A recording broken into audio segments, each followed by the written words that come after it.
Assalamualaikum warahmatullahi wabarakatuh. Waalaikumsalam warahmatullahi wabarakatuh. Bismillahirrahmanirrahim.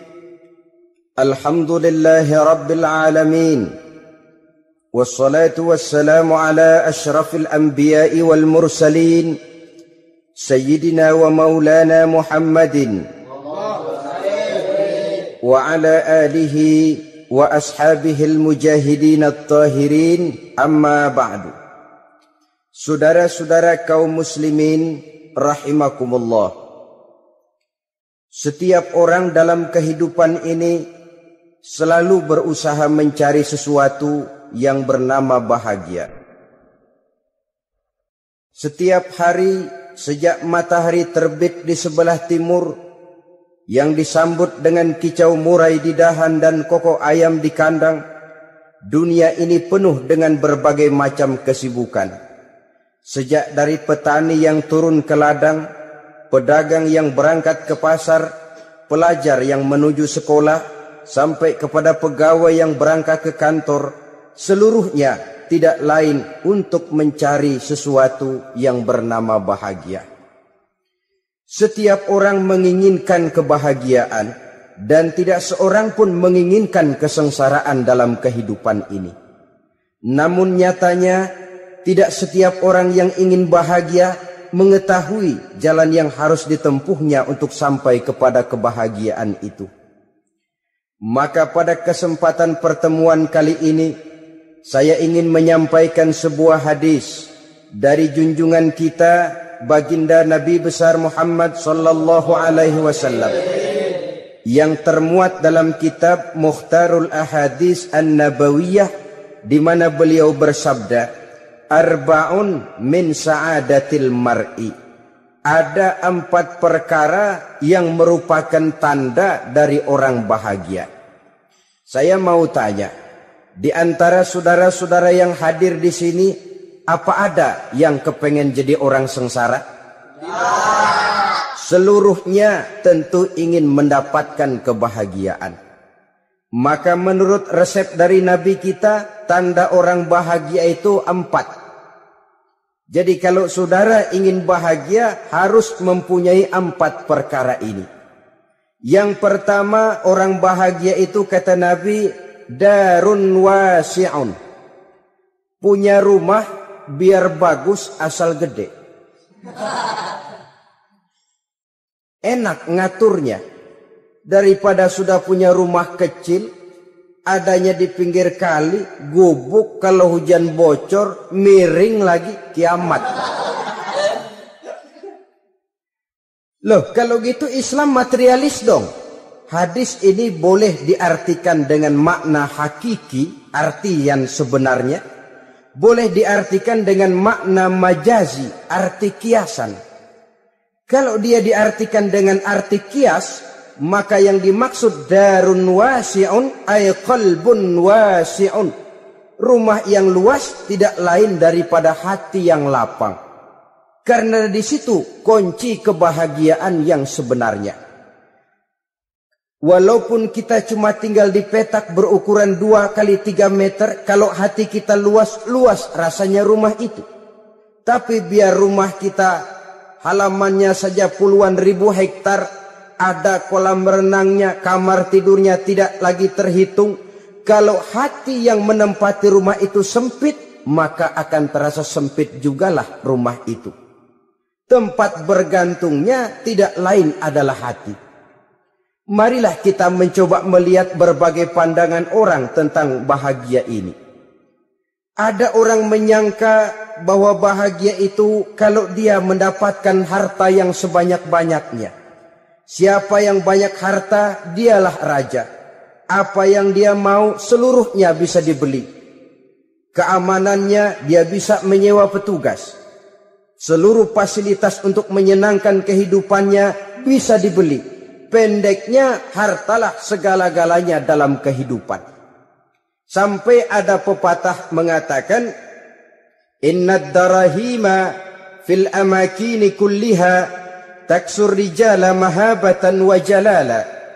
Sesungguhnya harta, dinar, dirham, uang, di mana-mana selalu bikin hebat orang yang memilikinya. Coba lihat, orang yang punya duit sama yang enggak punya duit, jangan gaya hidupnya, gaya jalannya aja lain. Wahia lisanun liman arada fasahatan, wahia silahun liman arada qitala. Uang adalah senjata yang paling ampuh bagi orang yang mau pergi perang, dan lidah yang paling fasih bagi orang yang mau bicara. Kalau bicara dengan lidah macet, cobalah bicara dengan harta, lancar. Sampai ada pepatah demikian, segalanya bisa diatur dengan harta. Maka di kalangan orang yang berpandangan semacam itu, seluruh kegiatan hidupnya hanya terfokus kepada bagaimana mengumpulkan harta yang sebanyak-banyaknya. Tidak peduli halal haram, tidak kenal sore pagi siang dan malam, tidak sempat sujud, jauh dari agama, jauh dari kehidupan yang bersifat ruhaniyah, jauh dari Allah dan sebagainya. Sampai dalam Al-Quran dikelompokkan dalam kelompok yang dinamakan lumazah. Allazi jama'a malahu wa 'addadah yahsabu anna malahu akhladah. Mereka mengumpul-ngumpulkan harta sebanyak-banyaknya dan menyangka bahwa harta yang banyak itu dapat mengekalkan hidupnya, mengekalkan kekayaannya, mengekalkan kebahagiaannya. Saudara hadirin yang berbahagia, kalau pandangan hidup ini benar, artinya kalau harta memang merupakan satu-satunya hal yang dapat membuat orang bahagia, tentu di rumah mewah tidak akan pernah ada tangis derita. Tentu di satu tempat di mana fasilitas hidup serba menunjang tidak ada yang namanya penderitaan. Tapi suka dan duka, sedih dan gembira, senyum dan tawa adalah milik setiap orang, baik dia punya harta maupun dia tidak punya harta. Nyatalah bahwa harta semata-mata bukan merupakan jaminan bahwa orang akan bahagia, walaupun tanpa harta orang sulit untuk bahagia. Saya mau cerita, ada orang super kaya, namanya Aristotle Onesimus, raja tanker Yunani. Dia punya kapal tanker saja konon sampai 11 banyaknya. Punya perusahaan penerbangan yang disebut Olympic Airlines. Punya hotel di berbagai kota besar di dunia ini, sejak dari New York, London, Paris, Rome dan sebagainya. Bahkan punya pulau yang dia namakan Pulau Scorpio. Ini kan namanya sudah kaya nggak tanggung-tanggung, punya pulau. Nah, dia punya 2 orang anak, yang satu laki-laki namanya Alexander, yang satu perempuan namanya Maria Onesimus. Seluruh harapannya tertumpah kepada anak lakinya Alexander ini, yang akan meneruskan usahanya, meneruskan kekayaannya, meneruskan dinastinya. Apa yang terjadi? Ternyata anak yang dia harapkan yang bernama Alexander ini mati muda dalam kecelakaan pada waktu dia olahraga. Apa olahraganya? Namanya olahraga anak orang kaya, golongan jet set. Olahraganya olahraga pesawat terbang. Jatuh. Ya nggak kapungut, habis mati. Tinggal satu anak perempuannya, Maria Onesimus. Tapi anak perempuan ini juga malah urakan. Terakhir dia pacaran, bahkan kemudian kawin sama orang Rusia. Rupanya Aristotle Onesimus ini broken. Kekayaannya yang berlimpah ruah, perusahaannya yang begitu banyak, siapa yang akan meneruskan? Siapa yang akan menggantikan? Sampai kemudian dia mengurung diri di Pulau Scorpio dan mati di sana secara mengenaskan. Seorang multi-jutawan, seorang yang super kaya, mati menyendiri di pulau sepi. Ibarat kata pepatah, anak ayam mati di lumbung. Bukan kekurangan makanan, keurugan makanan. Begitu kehidupan Aristotle Onesius. Dan banyak orang-orang yang sudah demikian kaya sampai dibingungkan oleh kekayaannya sendiri. Telusurilah kehidupan David Rockefeller misalnya, Henry Ford misalnya, Adnan Khashoggi misalnya. Multi jutawan yang kadang-kadang dibuat keder oleh kekayaannya sendiri. Pantas ketika Imam Ali ditawarkan orang, "Ya Ali, kalau kepadamu disuruh pilih ilmu atau harta, kau pilih mana?" Ya jelas pilih ilmu dong. Kenapa? Pertama, ilmu kalau kita berikan kepada orang lain tambah. Tapi harta kalau kita berikan kepada orang lain kurang. Saudara punya uang 10.000, dibagi orang 5.000, jelas uang saudara berkurang.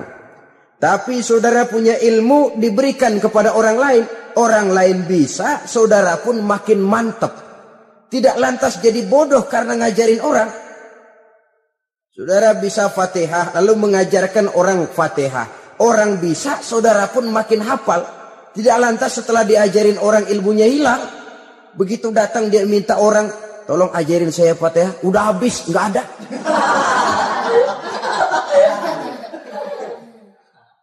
Yang kedua kata Imam Ali, ilmu menjaga kita. Kalau harta kita yang harus jaga. Makin banyak ilmu makin terpelihara diri seharusnya. Tetapi makin banyak harta, makin bingung kita jaganya. Sampai kadang-kadang kalau perlu seluruh keliling rumah dipasangi alarm. Belum cukup disewakan anjing besar-besar, pasang di depan pintu, awas anjing galak. Masih belum cukup juga cari centeng tukang-tukang kepruk jaga rumah. Masih terasa belum aman padahal rumahnya dikelilingi tembok besar. Di balik tembok ada pintu-pintunya tebal. Di balik pintu itu terbuka masuk kamar, kamar pun ada pintunya, pintunya pun kuat. Masuk ke dalam kamar ada lemari, lemarinya pun pintunya kuat, dikunci, kuncinya pun kuat. Tapi terhadap seluruhnya yang timbul cuma sekedar was-was saja. Kesimpulannya sekali lagi, tanpa harta orang memang sulit untuk bahagia. Tapi harta semata-mata tidak merupakan jaminan orang akan bahagia. Dengan hati yang luas, itu modal utama untuk mencapai kebahagiaan hidup. Orang yang hatinya luas, saudara-saudara, punya hati yang lapang, melihat kenyataan hidup ini, dia bersyukur senantiasa kepada Allah. Lantas tidak timbul hasud dan iri hatinya. Oleh karena itu, jiwanya selalu lapang. Kalau tidak, cupik hati namanya. Dangkal pandangan, tidak senang melihat orang lain dapat nikmat, dan itu sering dijadikan contoh. Kalau orang yang lapang dada, dia lihat tetangganya beli TV baru, dia berkata, "Alhamdulillah ya, tetangga kita beli TV, mudah-mudahan kita bisa ikut nonton." Lapang dadanya. Tapi orang yang sempit hati, lihat tetangga beli televisi, meriang. Enggak diapa-apain, meriang. Besoknya dengar tetangga beli motor, makin sakit, ke rumah sakit. Lalu di rumah sakit dengar tetangganya beli mobil, mati. Disiksa oleh perasaannya sendiri. Orang kalau hati sudah sempit dalam hidup, kemanapun dia pergi, sempit rasanya medan kehidupannya. Kemudian kita melihat juga ada orang yang menilai bahwa bahagia itu katanya kalau punya kedudukan yang tinggi, pangkat yang agung, wibawa yang besar. Mungkin betul, tapi mungkin juga tidak. Bergantung kepada hati orang yang punya pangkat itu.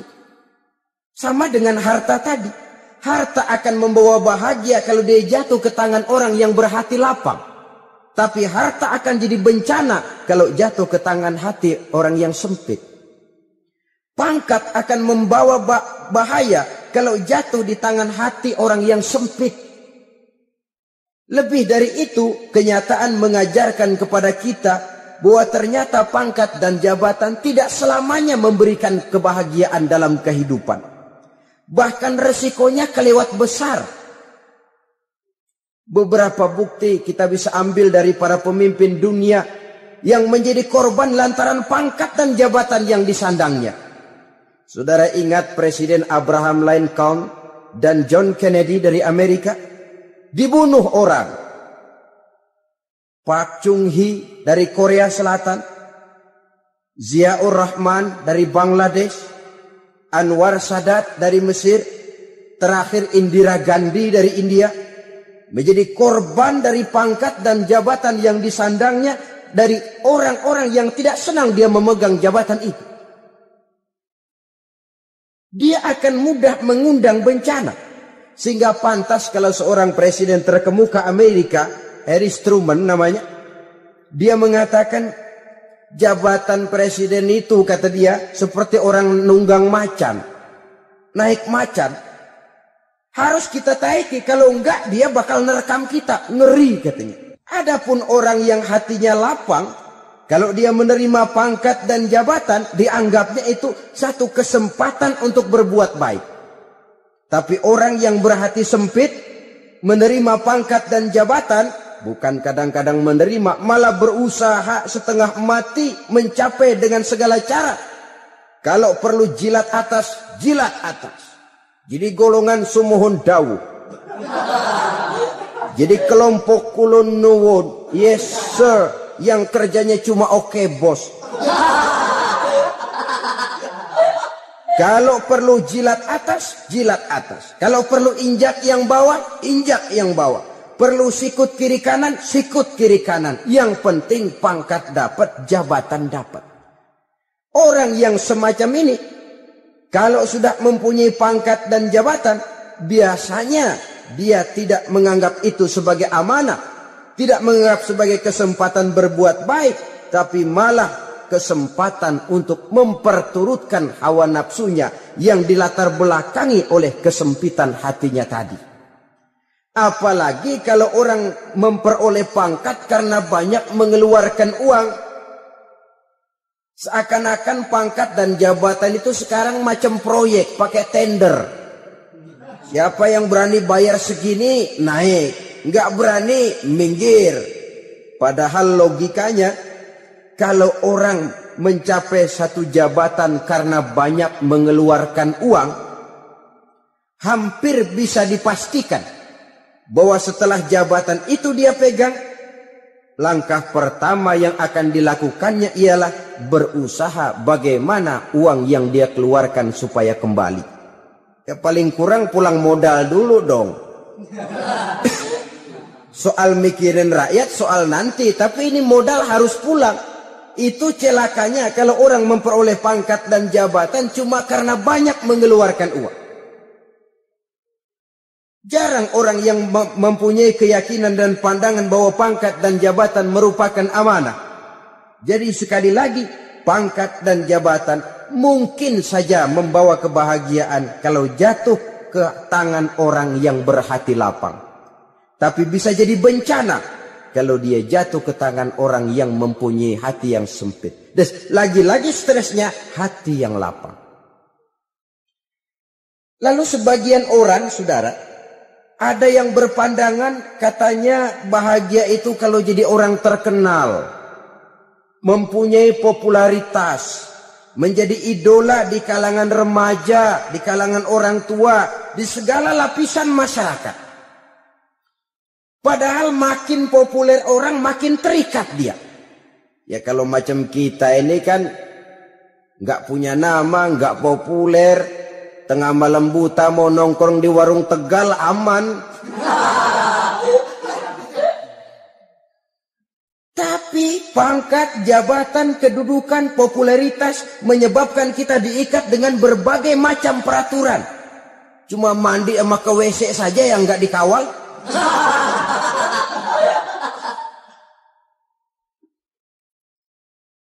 Benarkah popularitas, ketenaran membawa kebahagiaan? Mungkin. Ya, tapi mungkin juga tidak. Kenapa? Banyak orang-orang populer yang mengakhiri hidupnya secara tragis. Kita ambil beberapa nama. Di Amerika tahun 60-an ada bintang seksi paling terkenal yang dijuluki sex bomb. Bom seks. Sampai sekarang jadi legenda, namanya Marilyn Monroe. Singkatan double-nya itu inisialnya MM, Marilyn Monroe. Terkenal, top, sampai dia mati tahun 62. Namanya sekarang masih saja dibicarakan orang. Kenapa dia bunuh diri? Tidak punya hartakah dia? Banyak. Kurang populerkah dia? Seluruh dunia mengenalnya. Sejak rakyat kecil sampai pejabat tinggi dia punya hubungan. Kenapa? Jenuh. Dia terlahir dalam keadaan yatim. Setelah itu tidak lama dia berangkat remaja, ibunya meninggal. Pindah dari wanita asuh ke wanita asuh sampai 12 orang ibu angkatnya. Dan kekecewaan yang paling parah, setiap laki-laki yang dekat dengannya hanya seperti kapal berlabuh.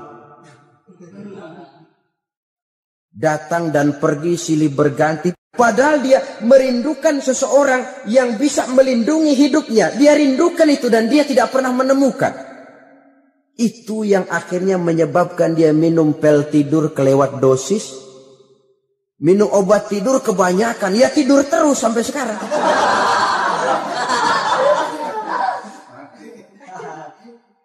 Dia mengakui, saya telah memiliki ketenaran, tapi saya tidak pernah hidup dalam ketenaran itu. Saya pandai main sandiwara, tapi saya ingin hidup dalam alam yang real sebagaimana umumnya orang. Itu yang dia rindukan. Menyusul jejak yang namanya Marilyn Monroe ini, Billie Holiday, saudara kenal tentu, di rumah sakit dirawat. Dia juga minum obat overdosis, mati lagi. Jimi Hendrix minum obat tidur overdosis kelewat batas, mati lagi. Lalu yang menghanyutkan diri di danau, Janis Joplin dan Brian Jones.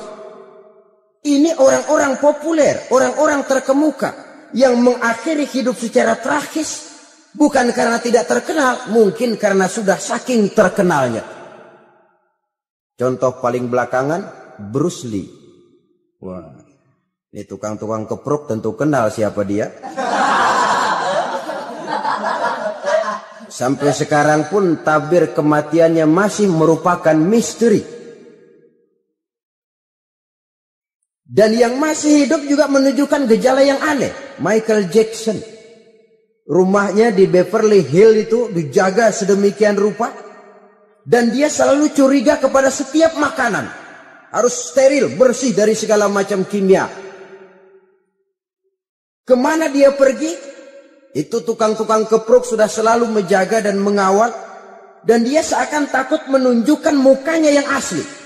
Jika kalau tampil ke tengah di luar show, dia kadang memakai pakaian yang tidak menunjukkan dia yang sebenarnya.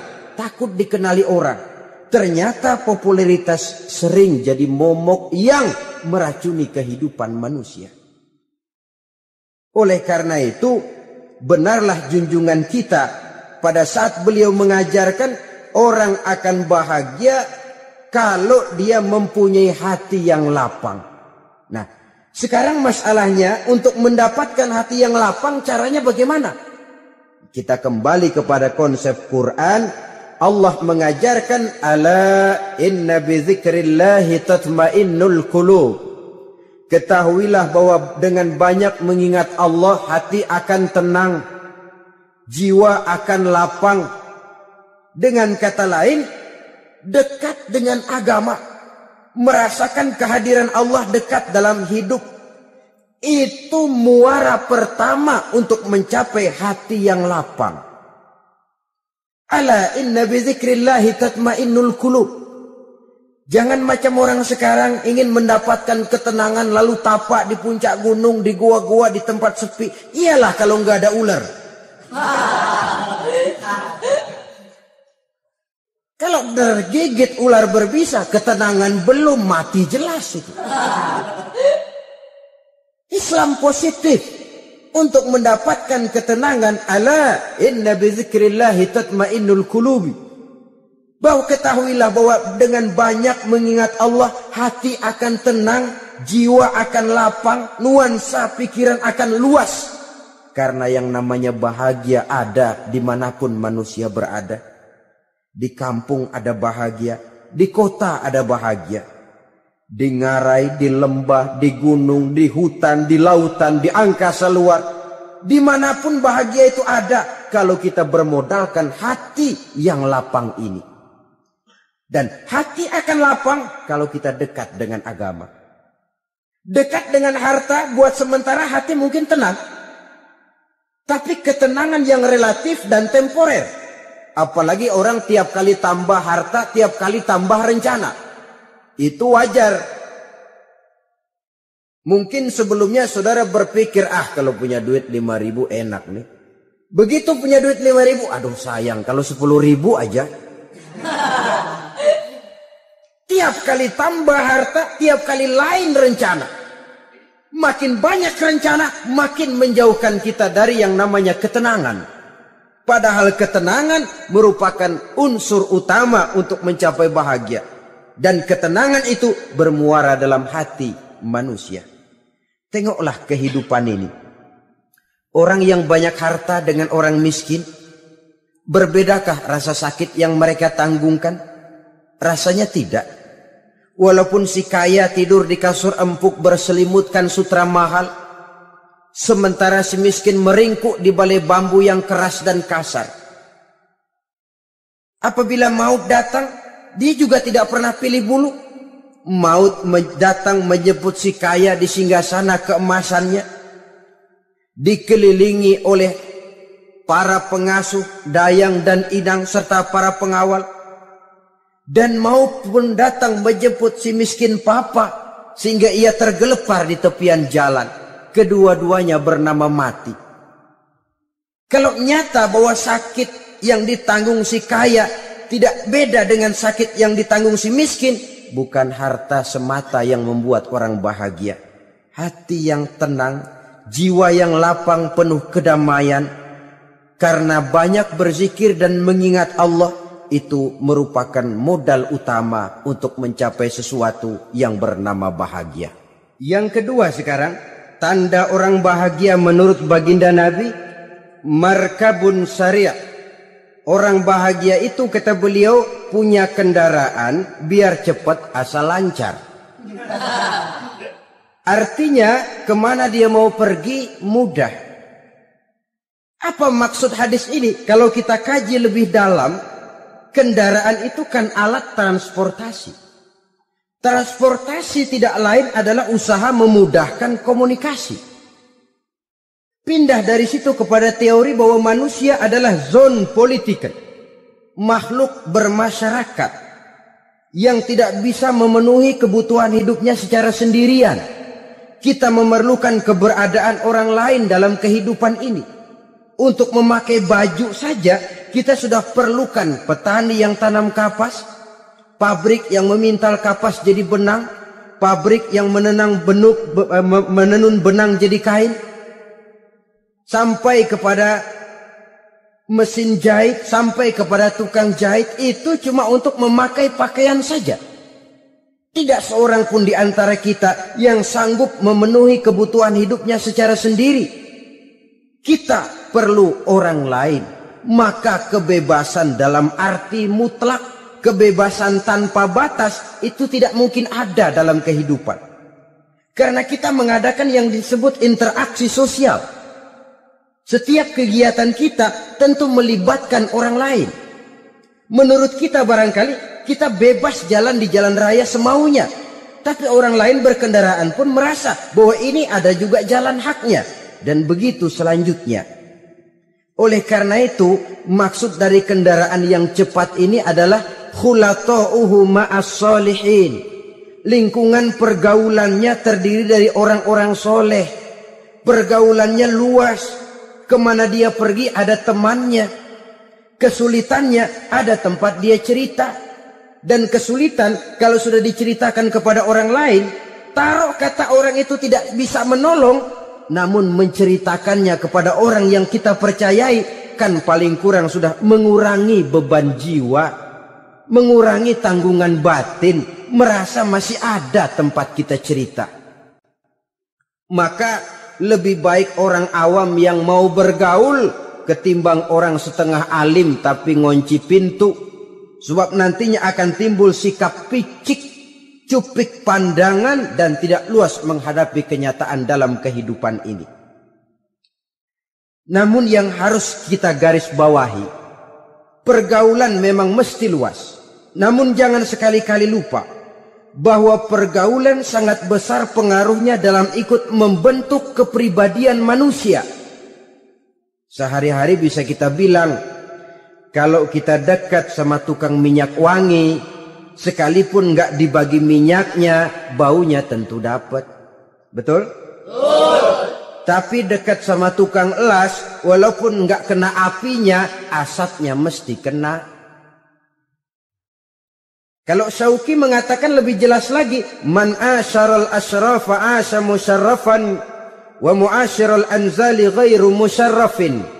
Awalam taral jildal hakira muqabbalan bisagri lamma sara jildal mushaf. Siapa yang bergaul dengan orang mulia, dia bakal ikut menjadi mulia. Tapi siapa yang berteman dengan orang hina, dia tidak bakal ikut menjadi mulia. Tidakkah kau lihat, kata Syauqi, kulit kambing yang hina pun dicium orang ketika menjadi kantong Quran. Kulit kambing hina, kalau dia sendirian gak ada yang mau cium.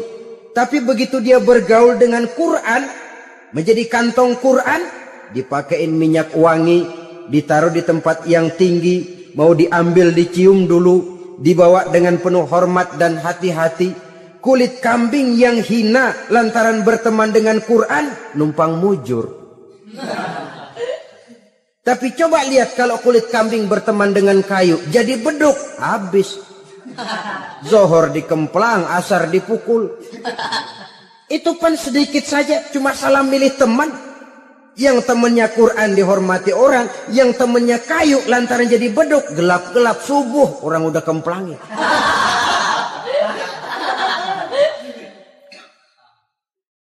Maka terutama kepada adik-adik remaja yang masih mencari identitas diri, yang ibarat kaset masih kaset kosong, mudah diisi oleh apapun, pandai-pandailah memilih teman dalam bergaul. Karena banyak orang yang tadinya baik-baik, ketika terseret dalam pergaulan dengan orang yang tidak baik, kebaikannya menjadi lentur dan luntur. Tapi berapa banyak bajingan-bajingan tengik, orang-orang yang berlumur noda dan dosa, tiap hari melakukan maksiat, namun bergaul dengan orang yang baik-baik, pada akhirnya sedikit demi sedikit beringsut dan berangsur dia terbiasa mengikuti kebaikan-kebaikan. Saya tekankan ini kepada remaja karena mereka masih mencari identitas diri. Apa yang mereka lihat mereka mau, apa yang mereka dengar mereka ingin tahu. Coba lihat kehidupan remaja. Pulang nonton film Rambo, pengen jadi Rambo, gagah, maunya belekai melulu. Pulang nonton film Superman, pengen bisa terbang. Pulang nonton India, nyanyi melulu. Wajar, mereka masih mencari identitas diri. Saya ini sebenarnya siapa? Lingkungan, pergaulan akan membentuk itu. Karena itu pandai-pandailah bergaul, karena ia sangat besar pengaruhnya dalam ikut membentuk kepribadian manusia. Apalagi sifat yang jelek lebih cepat menularnya ketimbang sifat yang baik. Sifat yang baik, watak yang soleh itu lambat sekali untuk menular. Tapi yang tidak baik, kan prosesnya mah kalau remaja biasanya mula-mula dengar. Karena dengar lalu pengen tahu. Karena pengen tahu lalu ngeliatin. Begitu ngeliatin kan pengen nyobain. Setelah nyobain ketagihan. Nah, ini prosesnya.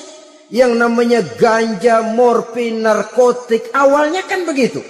Mula-mula dengar katanya kalau sudah fly to the sky, sudah melayang ke langit, katanya disitulah puncak kebahagiaan. Mulanya cuma dengar. Karena dengar, pengen tahu. Karena pengen tahu, lalu ngelihat, kumpul sama orang yang suka ngeganja. Setelah ngelihat, lah pengen ngerasain. Begitu ngerasain, enak juga. Ketagihan. Kalau sudah ketagihan jadi penyakit kronis, bisa merembet kepada yang lain. Iya, kalau orang tuanya mampu untuk beli morfin, beli ganja. Kalau tidak, kan pikirannya ngayap. Jemuran siapa ya gue sabet. Timbullah perbuatan-perbuatan negatif yang bermula dari salah pergaulan. Apalagi buat adik-adik remaja yang tinggal di kota-kota besar, yang pengaruh budaya, pengaruh kesenian, pengaruh struktur kehidupan yang nampak makin individualistis, di mana persaingan tajam, tensi ekonomi tinggi, orang mudah mengalami stres. Pandai-pandailah dalam bergaul, sekali lagi, karena ia sangat besar pengaruhnya dalam ikut membentuk kepribadian manusia. Orang bahagia punya kendaraan yang cepat, artinya punya pergaulan yang luas, dan lingkungan pergaulannya terdiri dari orang-orang yang soleh. Kemana dia pergi, ada teman. Kesulitannya, ada tempat dia cerita. Tapi kalau sudah menyendiri, hidup sendiri, kesulitan dipikiri sendiri, bisa mati belum waktunya. Tidak ada tempat berbagi rasa, tidak ada tempat bercerita, tidak ada tempat mengurangi beban dalam kehidupan. Pantas betul kalau Islam sangat menggalakkan dan menganjurkan orang kalau sudah sampai waktunya itu untuk melangsungkan nikah. Kata Nabi, ya ma'syaras syabab, man istata'a minkumul ba'at falyatazawwaj. Hai para pemuda, kalau sudah mampu memberi nafkah, kawinlah, nikahlah kamu. Kenapa? Sudah ada teman hidup, tempat berbagi rasa. Kesulitan kalau ada tempat cerita akan lebih ringan ketimbang kita telan sendiri, walaupun bobot kesulitannya sama beratnya. Saudara-saudara kaum muslimin rahimakumullah, inilah ciri yang kedua, punya kendaraan biar cepat asal lancar. Kemana kita mau pergi, gampang. Dengan kata lain, setelah hati yang luas, pergaulan yang luas. Dua. Yang ketiga sekarang, tanda orang bahagia itu menurut Nabi, misbahun mudhi'un, punya lampu yang terang. Oh, itu enggak problem. Sekarang sudah zamannya listrik masuk desa, Pak. Lampu sudah terang semua. Betul, kalau itu yang dimaksud. Tapi tidak cuma itu. Karena lampu yang dimaksud di sini, lampu yang akan menerangi seluruh perjalanan hidup. Dan perjalanan hidup itu sudah dimulai sejak kita terlahir ke alam ini, sampai masuk ke alam barzah, kumpul di padang mahsyar, sampai ke akhirat. Lampu yang menerangi itu yang diperlukan. Kalau lampu, katakanlah yang paling top sekarang kan lampu jenis Mercury. Taruhlah itu di rumah kita, dia cuma menerangi rumah kita. Menerangi hati pun tidak sanggup. Bila kita masuk ke alam barzah, alam kubur, sanggupkah si Mercury yang begitu terang menerangi alam barzah kita? Tidak sanggup lagi. Sanggupkah lampu yang ratusan watt, bahkan puluhan ribu watt menerangi kehidupan di padang mahsyar? Tidak akan sanggup lagi. Kalau demikian, yang dimaksud lampu yang terang di sini apa? Tidak lain amal saleh, kebajikan yang kita lakukan dalam hidup. Itu yang akan jadi lampu penerang. Di dunia nama kita akan terang. Jasad kita boleh hancur terkubur tanah, tapi nama kita akan dikenang orang. Begitulah kalau orang meninggalkan kebajikan dalam hidup seperti sekarang. Ribuan orang tiap saat berziarah ke kubur Imam Syafi'i, ke kubur Imam Malik, ke kubur Imam Ghazali. Ke kubur orang yang baik-baik, orang yang soleh-soleh. Kebajikannya yang ditinggalkan, yang mengukir namanya dengan tinta emas. Sehingga saudara sudah terbaring di alam kubur. Orang lewat, Allah, ini kuburannya Fulan bin Fulan. Dulu ini kebaikannya Masya Allah. Saya ikut merasakan. Mari kita mampir sebentar, kita Fatihah. Mohon disampaikan Allah pahalanya kepada almarhum. Al-Fatihah. Itu kalau orang baik-baik. Lalu saudara tanya, Pak, orang mati dikirimin Fatihah apa nyampe pahalanya? Saya jawab, kalau saudara nggak percaya, mati dulu dah.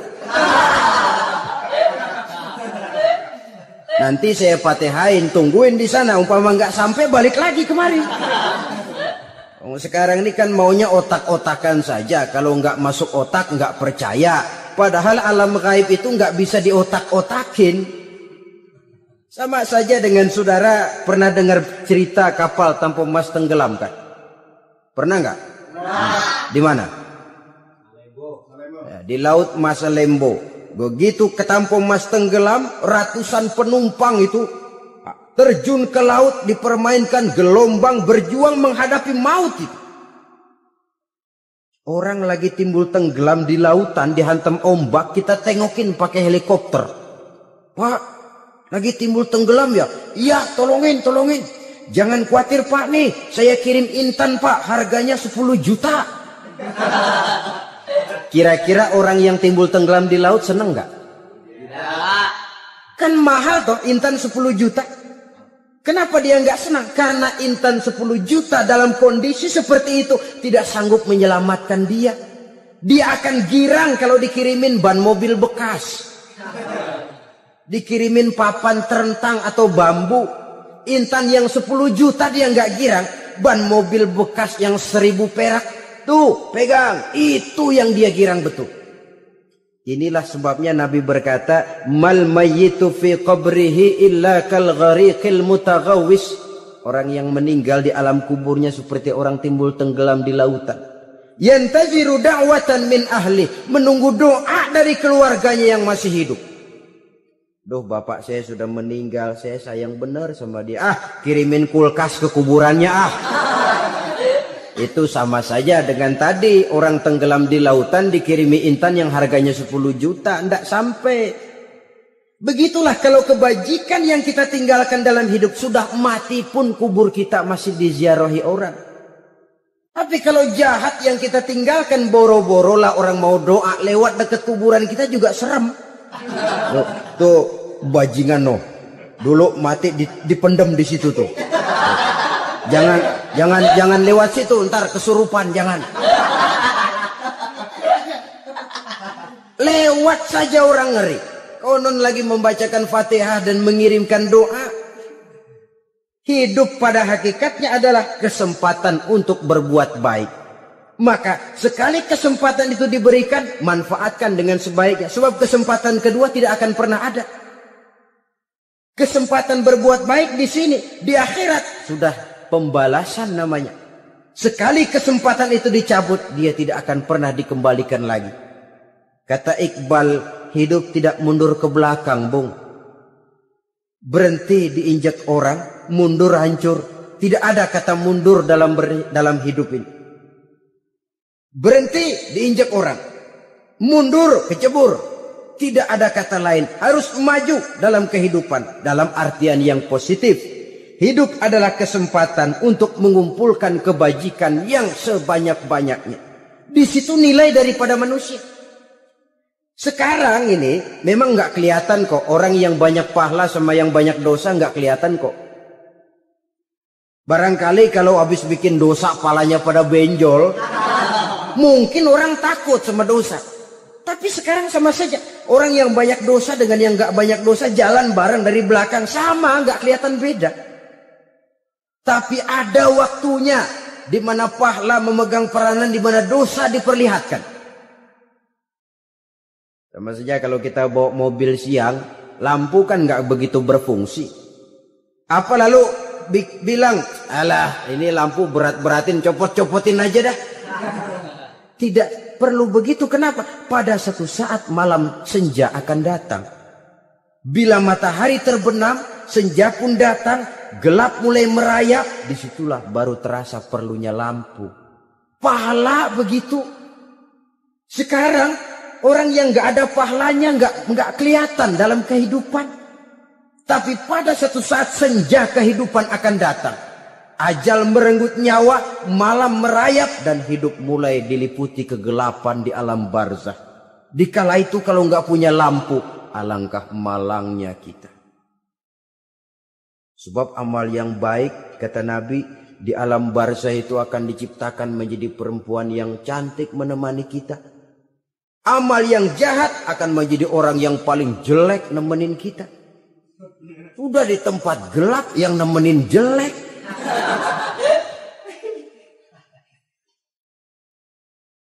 Kaum muslimin rahimakumullah. Kalau demikian masalahnya, tergantunglah kita pandai memanfaatkan waktu. Al-waktu kasaif, waktu itu cepat sekali. Yang namanya waktu itu tahu-tahu. Tahu-tahu udah tahun 87. Tahu-tahu udah begitu. Tahu-tahu yang kemarin anak-anak, sekarang udah pada punya anak. Tahu-tahu saja itu. Begitu cepat waktu berlalu. Kalau tidaklah pandai kita memanfaatkannya, akan rugi kita. Nabi bersabda, "Man kana yaumuhu khairun min amsihi fahuwa rabih." Barang siapa yang hari ini lebih baik daripada hari kemarin, itu orang untung. Hari ini lebih baik daripada kemarin. Bulan ini lebih baik dari bulan kemarin. Tahun ini lebih baik dari tahun kemarin. Itu orang yang beruntung. Tahun kemarin sembayangnya maghrib doang. Sekarang udah tambah isya. Tahun kemarin cuman Idul Fitri aja ngancem bener. Sekarang udah tambah Jumat. Lalu tambah lagi maghrib, tambah lagi isya, dan selanjutnya. Hari ini lebih baik daripada kemarin. Itu orang yang beruntung. Wa man kana yaumuhu mislu amsihi fahuwa khasir. Lalu barang siapa yang hari ini sama saja dengan hari kemarin, itu orang rugi. Hari ini sama dengan kemarin, rugi itu. Bulan ini begitu, bulan kemarin begitu. Tahun ini begitu, tahun lalu juga begitu. Rugi itu orang. Rugi apa? Rugi umur. Umur tambah, amalan gak pernah tambah. Dan saya pikir lebih merupakan azab ketimbang nikmat kalau orang dikasih panjang umur cuma untuk numpuk dosa. Mending mana? Panjang umur banyak dosa sama pendek umur dikit dosa. Mending mana? Mending mana? Ya, paling mending tentu panjang umur banyak pahala. Tapi kalau tidak, sekali lagi, lebih merupakan azab ketimbang nikmat kalau orang diberikan panjang umur tapi cuma untuk sekedar menumpuk dosa. Kehilangan kesadaran bahwa dunia bukan terminal akhir dari satu perjalanan. Dia cuma halte di mana kita berhenti sebentar untuk menuju kepada terminal yang hakiki. Saudara-saudara kaum muslimin rahimakumullah. Inilah lampu yang akan menerangi kehidupan. Amal yang kita lakukan di dalam kehidupan. Jadi yang dimaksud dengan lampu yang terang, kebajikan yang kita kerjakan dalam hidup. Nah, setiap orang di awal tadi saya bilang ingin bahagia. Bahagia itu kan hakikatnya kumpulan senang dan selamat. Senang, selamat. Apa bedanya? Senang tapi tidak selamat, nggak bahagia. Selamat tapi nggak senang, nggak bahagia orang. Contoh, kalau orang korupsi, duitnya banyak, senang dia, tapi keselamatannya. Ada tentara baris di samping rumahnya udah bingung, padahal tentara latihan. Tentara cuma latihan, dia bingung. Senang, tapi karena keselamatannya tidak terjamin, dia tidak bahagia. Sebaliknya pegawai negeri jujur benar cuma segaji-gajinya. Selamat nggak korupsi, tapi melarat, ya nggak bahagia juga, kurang senang. Kesenangan dan keselamatan untuk dunia saja, ya sekali lagi, kalau cuma sekedar untuk dunia saja, bisa dibeli pakai uang. Bisa dibeli pakai uang. Saudara ingin selamat, bisa dibeli pakai uang. Saudara ingin senang, bisa dibeli dengan uang. Tapi setelah mati, masuk ke alam barzah, habis kekuasaan uang. Gak bisa lagi beli keselamatan pakai uang. Tidak mungkin lagi membeli kesenangan dengan uang. Di situ pahala yang megang peranan. Makin banyak pahala, makin banyak saham untuk membeli kesenangan dan keselamatan, untuk memperoleh yang namanya bahagia. Dan jangan lupa loh, di alam barzah kita nggak sebentar, menunggu datangnya kiamat. Loh iya, kalau kita begitu dikuburin terus kiamat datang, untung. Tapi kalau masih harus 1000, 2000, puluhan ribu tahun yang akan datang, dalam satu penantian yang begitu lama, tanpa saham untuk memperoleh kebahagiaan, satu kemalangan yang tidak ada pernah putus-putusnya. Janganlah tergelincir oleh kebahagiaan sebentar yang menipu dengan mengorbankan kebahagiaan hakiki yang berjangka panjang. Apa artinya senyum sejenak kalau harus ditebus dengan tangis seumur hidup? Biarlah kita minum jamu, pahit memang, getir memang, tapi kan besok badan sehat. Daripada sekarang minum sirup, manis memang, enak memang, tapi bibir pada jontor besok. Sirawan, batuk, gak karu-karuan. Banyak orang tertipu oleh kesenangan yang sebentar. Padahal laisa kullu ma yalma'u zahaban. Belum tentu semua yang berkilat itu emas. Belum tentu semua yang gemerlap itu intan. Karena itu, marilah manfaatkan kesempatan yang diberikan Allah ini untuk mengumpulkan kebajikan yang sebanyak-banyaknya. Yang terakhir sekarang, yang keempat, tanda orang bahagia kata Nabi. Zaujatun salihah. Orang bahagia itu tanda yang keempat kata Nabi, punya istri biar cakep asal taat. Udah surga itu sudah. Cakep taat. Istri kayak gitu, kalau belum mati jangan dikuburin dulu. Sudah cakep taat lagi. Tapi kadang-kadang enggak, udah jelek ngadat melulu. Apa yang mau dipilih?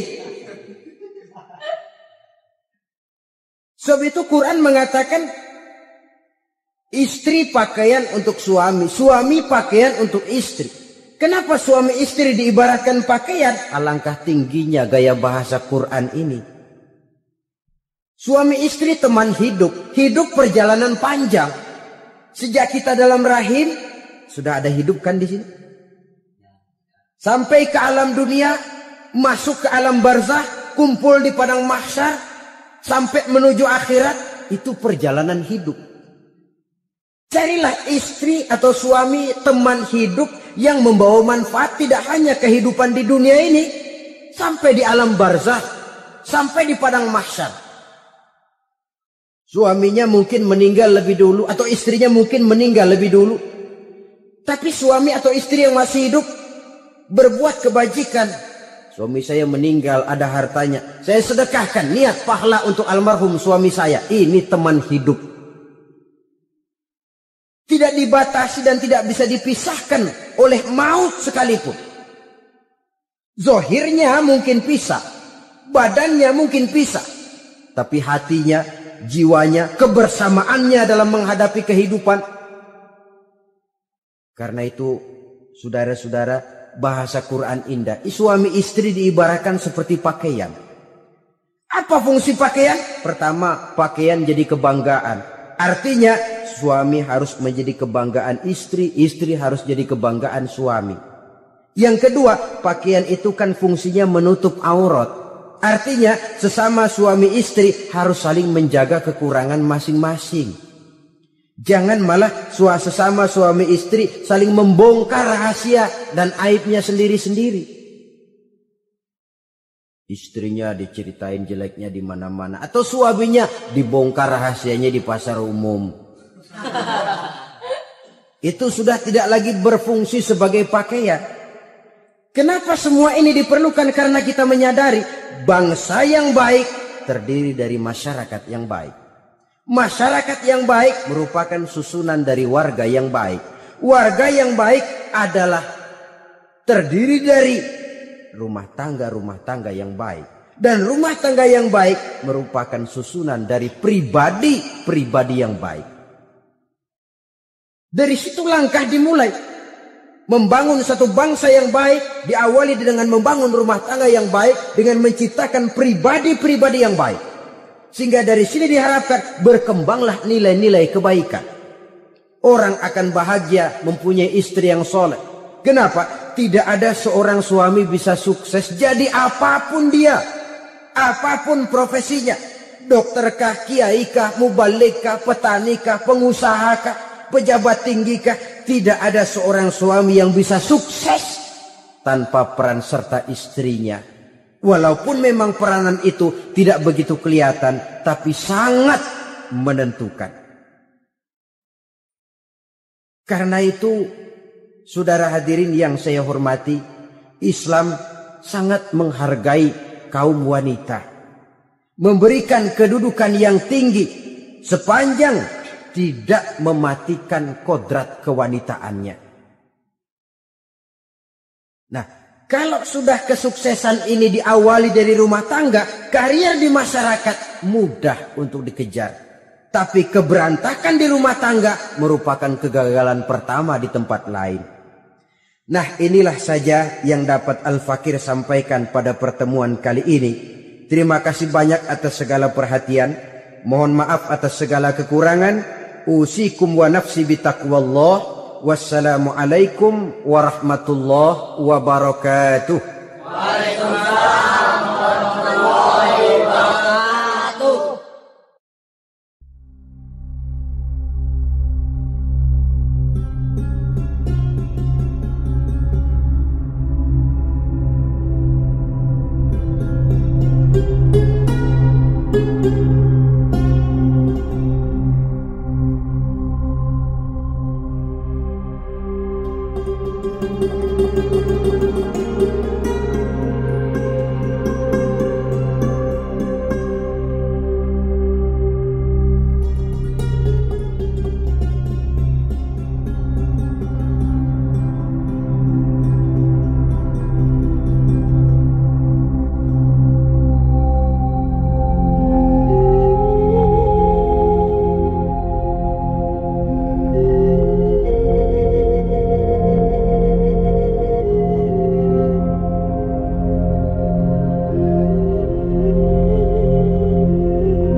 Thank you.